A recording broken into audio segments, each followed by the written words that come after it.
یا ایھا النبی لما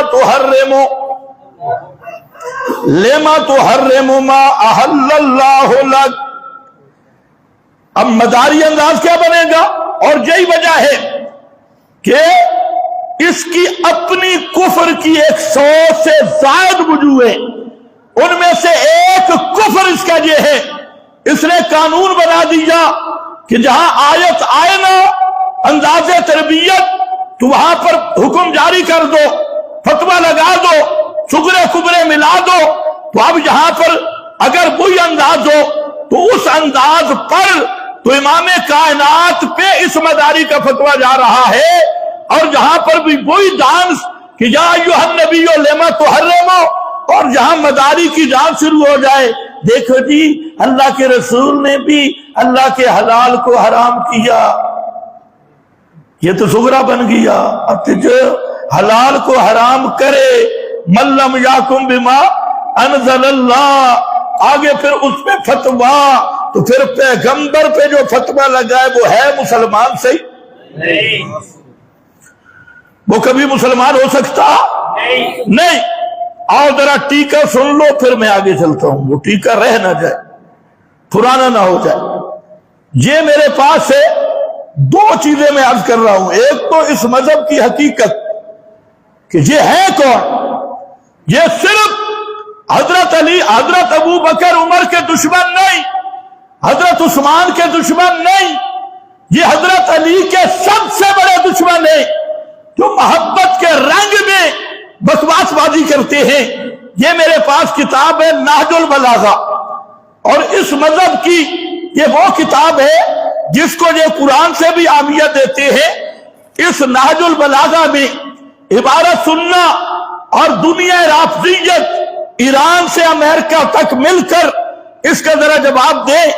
کہتی ہے حضرت علی کے ذمہ لگایا، اور ذرا غور سے سننا، صفحہ نمبر 130 ہے، اور یہ حضرت علی کے خطبات میں سے 57 نمبر خطبہ ہے. فرماتے ہیں کہ جہاں حضرت علی کے ذمہ لگایا، کہتی ہے کہ اما السب فسبونی، اما السب فسبونی فإنہ لی زکات ولکم نجات. کہ حضرت علی معاذ اللہ فرماتے ہیں کہ او شیعو مجھے گالیاں دو، اور لوگوں مجھے گالیاں دو. جب تم مجھے گالیاں دو گے تو میرے لیے یہ زکات ہوگی اور تمہارے لیے نجات ہوگی. تمہارے لیے کیا ہوگی؟ بولو.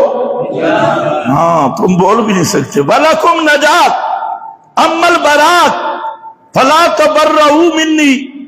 کہتے ہیں رہ گیا برات، مجھ سے برات نہیں کرنی، مجھے گالیاں دو، اور مجھے جو گالیاں دے گا اس کے لیے کیا ہوگی؟ نجات.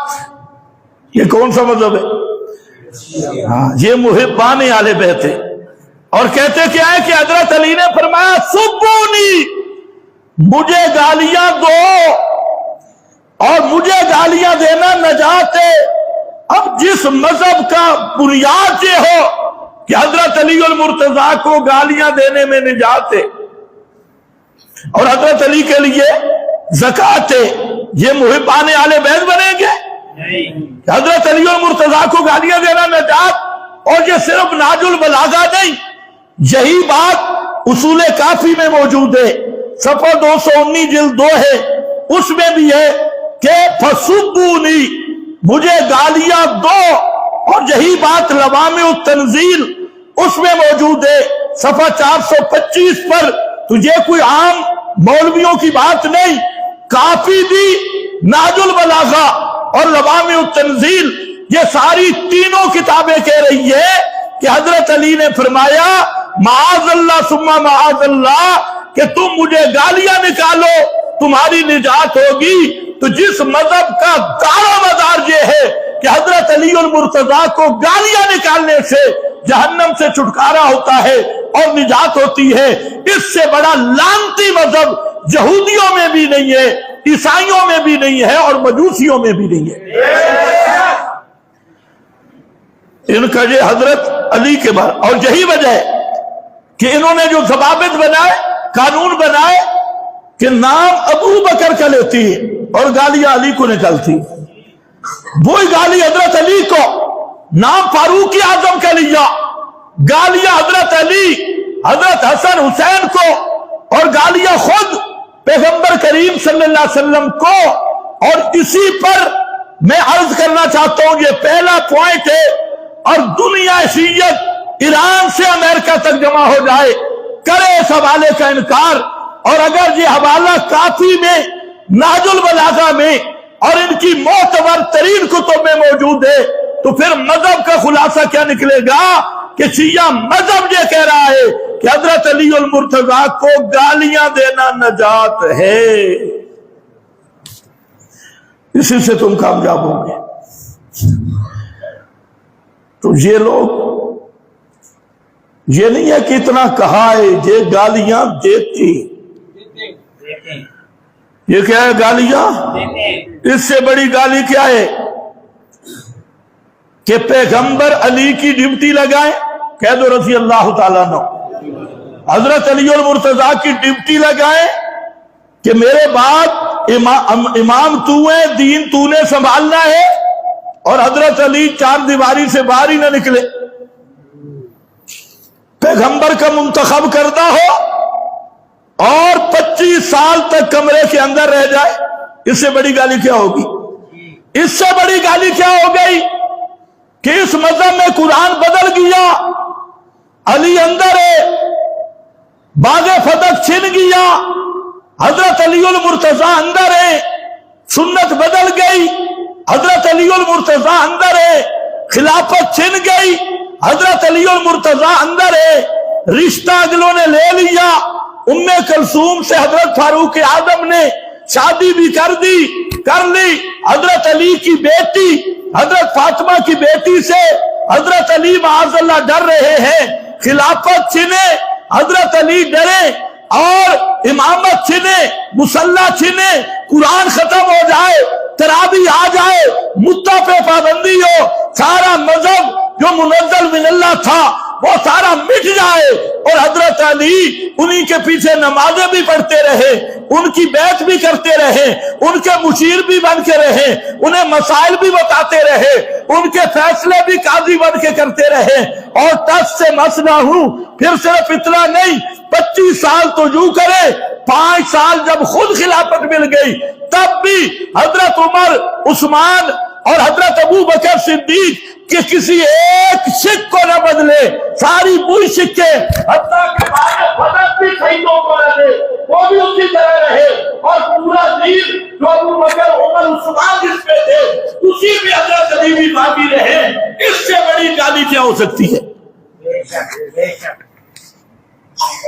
یا پھر ماننا پڑے گا کہ علی کا عقیدہ وہی تھا جو ابو بکر کا تھا، علی کا دین وہی تھا جو فاروق اعظم کا تھا، علی کا دین وہی تھا جو عثمان نورین کا تھا، پھر تو بات بنتی ہے۔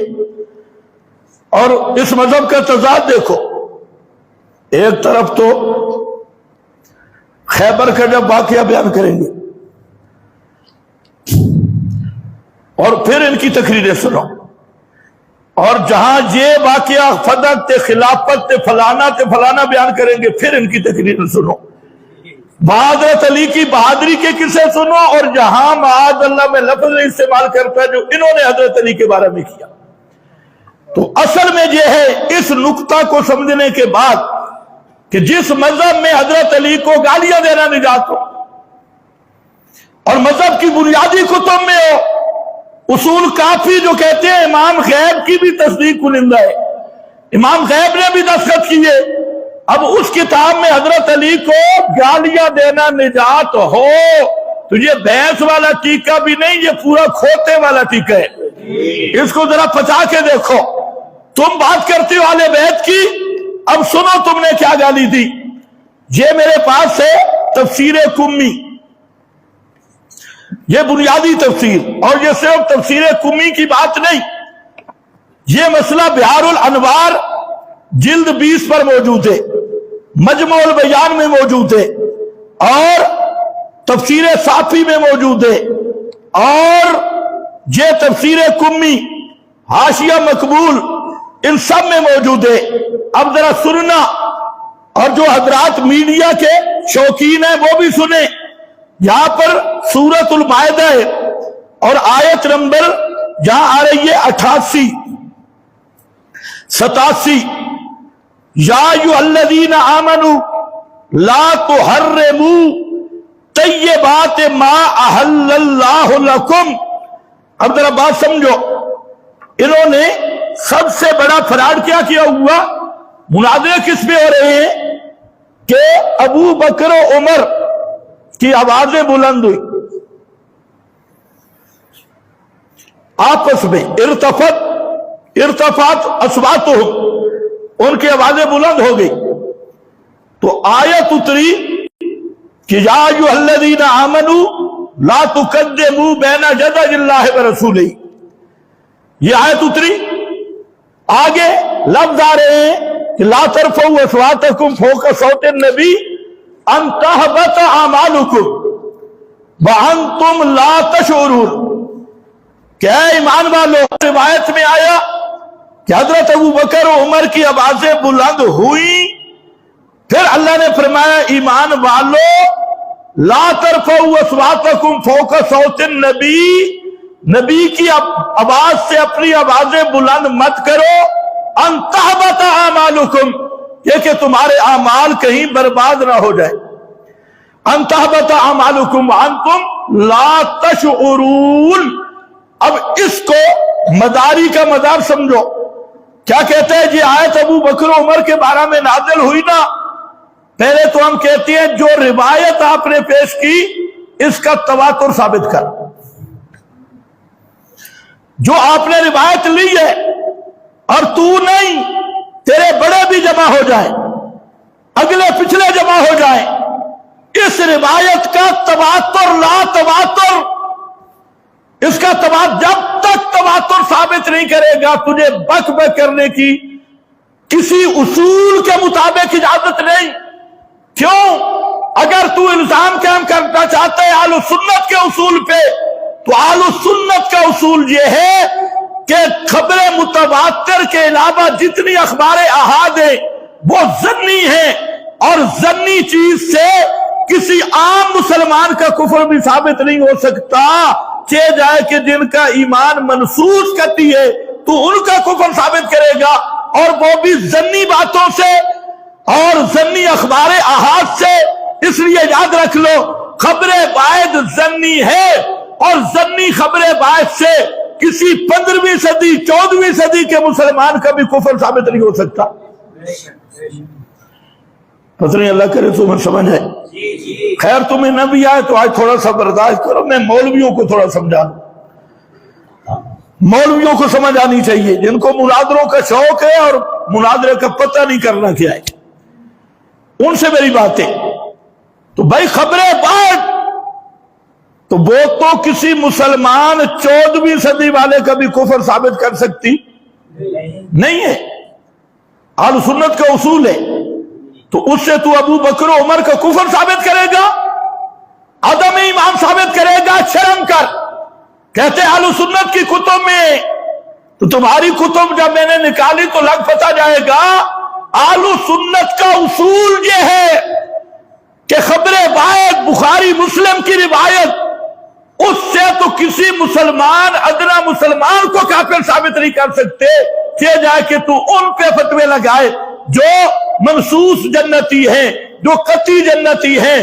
اس لیے ایران سے امریکہ تک پوری دنیا کے روافض کو چیلنج ہے، صرف اس آیت کا جو شان نزول پیش کرتے ہو اور جو روایت لاتے ہو، اگلے پچھلے جمع ہو جاؤ اور اس روایت کا تواتر ثابت کرو، تمہاری نسلیں جہنم میں چلی جائیں گی، اور قیامت کی صبح تک تم اس روایت کا تواتر ثابت نہیں کر سکتے۔